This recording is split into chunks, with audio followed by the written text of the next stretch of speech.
दोस्तों, मणिपुर बीजेपी शासित एक ऐसा राज्य है जो कई महीनों से आग में जल रहा है, जहां लोकतंत्र को पूरी तरह से कुचला जा चुका है और जहां नरेंद्र मोदी और अमित शाह की जोड़ी अपनी सबसे बड़ी नाकामी का तमाशा बन गई है।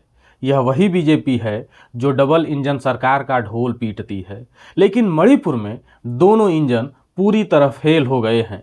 मणिपुर जो कभी शांति और संस्कृति का प्रतीक हुआ करता था, आज हिंसा और अराजकता की चपेट में है। और इसके लिए जिम्मेदार कौन है? नरेंद्र मोदी और अमित शाह, वो दो चेहरे जो देश को विकास का सपना तो जरूर दिखाते हैं, लेकिन मणिपुर को तबाही के हवाले कर देते हैं। 2022 के विधानसभा चुनाव में बीजेपी ने मणिपुर में 32 सीटें जीती थी।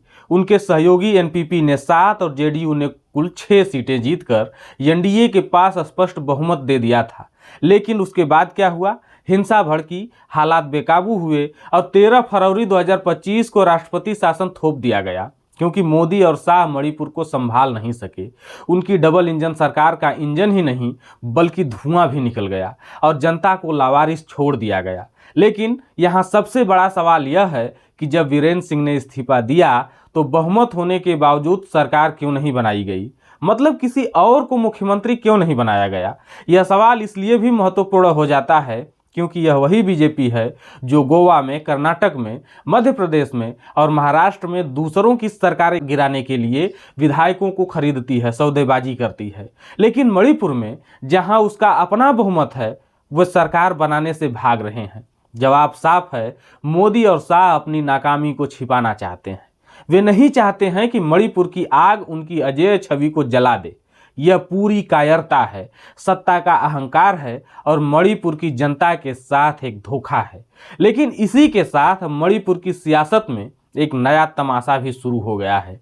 दरअसल 28 मई 2025 को 10 एनडीए विधायकों ने इम्फाल के राजभवन में राज्यपाल अजय भल्ला से मुलाकात की।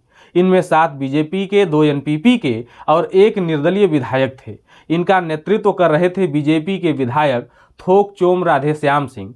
उन्होंने कहा, हमारे पास 44 विधायकों का समर्थन है। मणिपुर को बचाने के लिए हम सरकार बनाने को तैयार हैं। यह कोई छोटी बात नहीं है दोस्तों, यह नरेंद्र मोदी, अमित शाह और जेपी नड्डा के मुंह पर करारा तमाचा है। उनके अपने ही विधायक उनके खिलाफ खड़े हो गए हैं। राधेश्याम सिंह ने कहा कि मणिपुर के लोग दबाव में हैं, स्थिति बद से बदतर होती जा रही है। केवल एक जनप्रिय सरकार ही राज्य को बचा सकती है। उन्होंने यह भी जोड़ा कि राष्ट्रपति शासन आखिरी रास्ता होना चाहिए, पहला नहीं। लेकिन मोदी शाह क्यों नहीं चाहते कि सरकार बने? क्यों वे अपने ही विधायकों की आवाज को कुचल रहे हैं? यह साफ दिखाता है कि उनकी सत्ता लोकतंत्र पर नहीं, तानाशाही पर टिकी है। यह कोई मामूली सियासी ड्रामा नहीं है दोस्तों, यह बीजेपी के भीतर पहला खुला विद्रोह है। और यह मणिपुर से शुरू हुआ है, जहां मोदी शाह की नाकामी का नंगा नाच चल रहा है। इन 10 विधायकों में 9 मैतेई बहुल इलाकों से है, 1 नगा समुदाय से है, कुकी समुदाय से कोई नहीं है, जो मणिपुर की जटिल जातीय सियासत को दिखाता है। लेकिन हैरानी की बात यह है कि इस बगावत का चेहरा पूर्व सीएम एन बीरेन सिंह नहीं है, जो कभी मोदी शाह के चहेते हुआ करते थे। लेकिन राधेश्याम सिंह दावा करते हैं कि बीरेन सिंह भी उनके साथ हैं। तो क्या बीरेन सिंह पर्दे के पीछे से यह खेल खेल रहे हैं? याद कीजिए, 9 फरवरी 2025 को बीरेन सिंह को इस्तीफा देने के लिए मजबूर किया गया था। बीजेपी ने दिल्ली से संबित पात्रा को भेजकर उनका इस्तीफा करवाया था। उस वक्त राज्य बीजेपी अध्यक्ष शारदा देवी उनके साथ थी। लेकिन जब राधेश्याम सिंह सरकार बनाने का दावा लेकर राज्यपाल के पास गए तो न शारदा देवी थी, न दिल्ली से कोई नुमाइंदा। यह साफ है कि यह बगावत मोदी शाह की मर्जी के खिलाफ है और यह पहली बार नहीं हुआ है। 29 अप्रैल 2025 को 21 एनडीए विधायकों ने मोदी और शाह को चिट्ठी लिखी थी, जिसमें कहा गया था, राष्ट्रपति शासन के बाद शांति बहाल करने के लिए मणिपुर में कुछ भी नहीं किया गया है। मतलब सीधा सीधा इल्जाम कि आप नाकाम हैं साहेब। लेकिन यहाँ सबसे बड़ा सवाल यह भी है कि इस पूरे खेल में मोदी, शाह और नड्डा चुप क्यों हैं? न कोई बयान, न कोई ट्वीट, न कोई प्रेस कॉन्फ्रेंस। दिल्ली में बीजेपी मुख्यालय में हड़कंप है, लेकिन ये तीनों वहीं पर छिपे हुए हैं। क्या उन्हें डर है कि मणिपुर की नाकामी उनकी महान नेता की छवि को राख कर देगी, या वे चाहते हैं कि राज्यपाल अजय भल्ला ही इस बगावत को कुचल दें ताकि उनकी तानाशाही चलती रहे? यह वही लोग हैं जो सबका साथ सबका विकास का ढोंग करते हैं, लेकिन मणिपुर को अंधेरे में ढकेल देते हैं। डबल इंजन सरकार की बात करते हैं, लेकिन मणिपुर में दोनों इंजन डिरेल हो चुके हैं। और यह पहली बार नहीं है दोस्तों, जेडीयू पहले ही इनकी नाकामियों से तंग आकर साथ छोड़ चुका है, लेकिन अब तो बीजेपी के अपने विधायक ही बगावत पर उतर आए हैं। राधेश्याम सिंह 44 विधायकों के समर्थन का दावा करते हैं। बीजेपी सहयोगी और कुछ विपक्षी भी 60 सीटों वाली विधानसभा में एक सीट खाली है, बहुमत के लिए 30 चाहिए और उनके पास 44 हैं। फिर सरकार क्यों नहीं बन रही है? क्योंकि मोदी और शाह नहीं चाहते हैं। यह उनकी हठधर्मिता है, उनकी नाकामी है। राज्यपाल अजय भल्ला के सामने 10 विधायक बहुमत का दावा लेकर खड़े हैं। संविधान कहता है अगर बहुमत है तो सरकार बनाओ, लेकिन भल्ला चुप हैं, दुविधा में हैं। क्यों?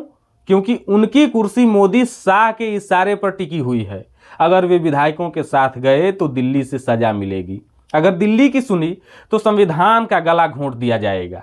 यह बीजेपी का पुराना खेल है, राज्यपालों को कठपुतली बनाना। लेकिन मणिपुर में यह खेल खतरनाक है, क्योंकि यहाँ लोग मर रहे हैं, जल रहे हैं। राधेश्याम सिंह ने कहा हमें मौका दें, अगर हम फेल हुए तो फिर राष्ट्रपति शासन लगा दीजिएगा। किसने मना किया है? कितना साफ तर्क है राधेश्याम सिंह का। लेकिन क्या भल्ला इसे मानेंगे या मोदी शाह के आगे घुटने टेकेंगे? यह मणिपुर के भविष्य का सवाल है। मैतेई, कुकी, नगा समुदायों के बीच हिंसा थम नहीं रही है, अर्थव्यवस्था ठप है, लोग डर में जी रहे हैं और केंद्र सरकार हाथ पर हाथ धरे बैठी है। यह वही मोदी हैं जो कहते हैं मैं देश नहीं झुकने दूंगा, लेकिन मणिपुर को झुकने ही नहीं टूटने दे रहे हैं। यह वही शाह हैं जो गृह मंत्री बनकर सुरक्षा की बात तो करते हैं, लेकिन मणिपुर में उनकी नीतियां धूल चाट रही हैं। और सबसे शर्मनाक, जब उनके अपने विधायक सरकार बनाने को तैयार हैं तब भी ये लोग चुप हैं। यह उनकी हार है, उनकी नाकामी का खुला सबूत है। मणिपुर के लोग पूछ रहे हैं हमें शांति कब मिलेगी, हमें सरकार कब मिलेगी, लेकिन जवाब में सिर्फ और सिर्फ सन्नाटा है, मोदी शाह का सन्नाटा।